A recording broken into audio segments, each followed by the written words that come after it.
വെളിപ്പാട് പുസ്തക പഠനം പാർട്ട് നമ്പർ 18. ദൈവനാമം മഹത്വപ്പെടുമാറാകട്ടെ. സഭാ കാലഘട്ടത്തിലെ 6ാമത്തെ സഭയായിരിക്കുന്ന ഫിലദൽഫിയ സഭയിലേക്കാണ് ഇന്ന് നാം ചിന്തിക്കാൻ ആഗ്രഹിക്കുന്നത്. വെളിപ്പാട് പുസ്തകം 3-ാം അധ്യായം 7 മുതൽ 12 വരെയുള്ള വേദഭാഗമാണ് ഫിലദൽഫിയയെക്കുറിച്ച് ദൈവത്തിൻ്റെ ആത്മാവ് രേഖപ്പെടുത്തി തന്നിരിക്കുന്നത്. ഏതാണ്ട് AD 1750 മുതൽ 1900 വരെയുള്ള ആത്മീയ സഭാ ചരിത്രത്തിൻ്റെ ഒരു സംക്ഷിപ്ത രൂപമാണ്. കർത്താവിനോടും വചനത്തോടും വളരെ കൂറ് പുലർത്തിയ ഒരു സഭയായിരുന്നു ഫിലദൽഫിയ സഭ. സർദീസിന് തെക്കുകിഴക്കായി 30 മൈൽ അകലെ സ്ഥിതി ചെയ്യുന്ന മനോഹരമായ ഒരു പട്ടണമായിരുന്നു ഫിലദൽഫിയ പട്ടണം.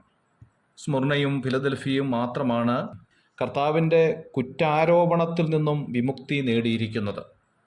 അല്പമേ ശക്തിയുള്ളൂ എങ്കിലും ആ ശക്തിയിൽ ദൈവവചനത്തെ മുറുകെ പിടിക്കാൻ കഴിഞ്ഞു എന്നുള്ളതാണ് ഈ സഭയെക്കുറിച്ചുള്ള നല്ല ഗുണമായി കാണേണ്ടത്.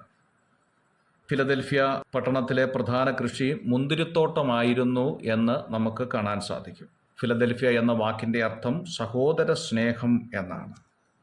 തിരുവെഴുത്തിൽ 6 പ്രാവശ്യം പ്രത്യേകാൽ പുതിയ നിയമത്തിൽ ഈ വാക്ക് കാണാൻ കഴിയും. റോമാലേഖനം 12-ാം അധ്യായം 10-ാമത്തെ വാക്യം, 1 തെസ്സലോനിക്കർ 4-ാം അധ്യായം 9-ാം വാക്യം, എബ്രായ ലേഖനം 13-ാം അധ്യായം 1-ാം വാക്യം, 1 പത്രോസ് 1-ാം അധ്യായം 22-ാം വാക്യം, 2 പത്രോസ് 1-ാം അധ്യായം 7-ാം വാക്യത്തിൽ 2 പ്രാവശ്യവും ഈ വാക്ക് നമുക്ക് കാണാൻ സാധിക്കുന്നുണ്ട്.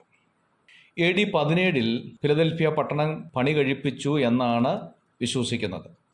ഡയാനോസ് എന്ന ദേവനെ ആരാധിച്ചു വന്നിരുന്ന ഒരു സ്ഥലമാണ് ഫിലദൽഫിയ. 14-ാം നൂറ്റാണ്ടിൻ്റെ അവസാനത്തിൽ തുർക്കികൾ ഈ നഗരം കീഴടക്കി ഇസ്ലാം ആധിപത്യം സ്ഥാപിച്ചു എന്ന് ചരിത്രം നമ്മെ പഠിപ്പിക്കുന്നുണ്ട്. ഫിലദൽഫിയ സഭയിലെ പ്രധാനപ്പെട്ടതായിരിക്കുന്ന ഒരു കാര്യമാണ് 3-ാം അധ്യായം 7-ാം വാക്യത്തിൽ പറയുന്ന ദാവീദിൻ്റെ താക്കോൽ ഉള്ളവൻ എന്നത്. തലമുറകളിലുള്ള നിയമപരമായ ക്രിസ്തുവിൻ്റെ അവകാശമാണ് ദാവീദിൻ്റെ താക്കോൽ എന്നതുകൊണ്ട് അർത്ഥമാക്കുന്നത്. താക്കോൽ എന്നാൽ പരമാധികാരത്തെയാണ് കാണിക്കുന്നത്. യെശയ്യാ പ്രവചനം 22-ാം അധ്യായം 22-ാമത്തെ വാക്യത്തിൽ, ഞാൻ ദാവീദു ഗൃഹത്തിൻ്റെ താക്കോൽ അവൻ്റെ തോളിൽ വയ്ക്കും, അവൻ തുറന്നാൽ ആരും അടയ്ക്കുകയില്ല, അവൻ അടച്ചാൽ ആരും തുറക്കുകയുമില്ല എന്ന് കാണുന്നു. മത്തായിയുടെ സുവിശേഷം 28-ാം അധ്യായം 18-ാം വാക്യത്തിൽ, യേശു അടുത്ത് ചെന്ന് സ്വർഗത്തിലും ഭൂമിയിലും സകല അധികാരവും എനിക്ക് നൽകപ്പെട്ടിരിക്കുന്നു എന്ന് കാണുന്നു. വെളിപ്പാട് പുസ്തകം 1-ാം അധ്യായം 18-ാം വാക്യത്തിൽ, ഞാൻ മരിച്ചവനായിരുന്നു, എന്നാൽ ഇതാ എന്നേക്കും ജീവിച്ചിരിക്കുന്നു, മരണത്തിൻ്റെയും പാതാളത്തിൻ്റെയും താക്കോൽ എൻ്റെ കൈവശമുണ്ട് എന്ന് കാണുന്നു. കർത്താവ് ഒരു വഴി തുറന്നാൽ ആ വഴി അടയ്ക്കാൻ ആർക്കും കഴിയുകയില്ല എന്നുള്ളതാണ്. ആത്മീയ ലോകത്തിൽ നാം മുമ്പോട്ട് പോകുമ്പോൾ ധാരാളം പ്രതിസന്ധികൾ നമുക്കുണ്ടാകാൻ സാധ്യതയുണ്ട്. പ്രതീക്ഷിച്ച വഴികൾ ചിലപ്പോൾ അടഞ്ഞു പോകാൻ സാധ്യതയുണ്ട്. അങ്ങനെ വരുമ്പോൾ നിരാശ നമ്മെ വേട്ടയാടാനും സാധ്യതയുണ്ട്. എന്നാൽ ദാവീദിൻ്റെ താക്കോൽ ഉള്ളവൻ നമ്മളോട് അരുളി ചെയ്യുകയാണ്, കർത്താവ് നിനക്ക് വേണ്ടി ഒരു വഴി തുറന്നാൽ ആ വഴി അടയ്ക്കാൻ ഒരു വ്യക്തിക്കും കഴിയുകയില്ല എന്നുള്ളതാണ്. മറ്റൊരു ഭാഗം, കർത്താവ് നിന്റെ ഒരു വഴി അടച്ചാൽ മറ്റൊരു വ്യക്തിക്കും ആ വഴി തുറക്കാൻ കഴിയുകയില്ല എന്നുള്ളതുമാണ്. അങ്ങനെയെങ്കിൽ നമുക്ക് വേണ്ടി ഇത്രയും കാലം വഴിയൊരുക്കിയ ദൈവം എത്രയോ അനുഗ്രഹമാണ്.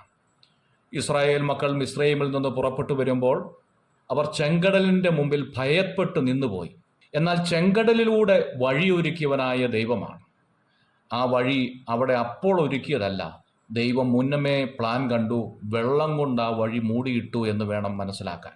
നമ്മുടെ ക്രിസ്തീയ ജീവിതത്തിൽ മുമ്പോട്ട് പോകുമ്പോൾ ഇതുപോലെ മഞ്ഞുകൊണ്ടോ സാഹചര്യങ്ങൾ കൊണ്ടോ മൂടപ്പെട്ടതായ ചില വഴികൾ കാണാം. മുമ്പിൽ അവ്യക്തമല്ലാത്തതായ ചില വഴികളുണ്ടാകാം. എന്നാൽ കർത്താവിൽ ആശ്രയിച്ച് നാം മുമ്പോട്ട് പോകും തോറും ദാവീദിൻ്റെ താക്കോലുള്ളവനായ, ആരും അടയ്ക്കാത്ത വഴി തുറക്കുന്നവനായ നമ്മുടെ കർത്താവ് കൂടെയുള്ളപ്പോൾ മൂടൽമഞ്ഞ് പോലെ അവ്യക്തമായ നമ്മുടെ വഴികൾ തുറന്നു തരുന്ന ദൈവമാണ്. തിരുവെഴുത്ത് പറയുന്നു, നിന്റെ വചനം എൻ്റെ കാലിന് ദീപവും പാതയ്ക്ക് പ്രകാശവുമാകുന്നു. ഈ കർത്താവിൽ നമുക്ക് ആശ്രയിക്കാം, അവൻ്റെ മുഖത്തേക്ക് നോക്കാം. അവൻ നമുക്കൊരു വഴി തുറന്നാൽ ആ വഴി അടയ്ക്കുവാൻ ആർക്കും കഴിയുകയില്ല.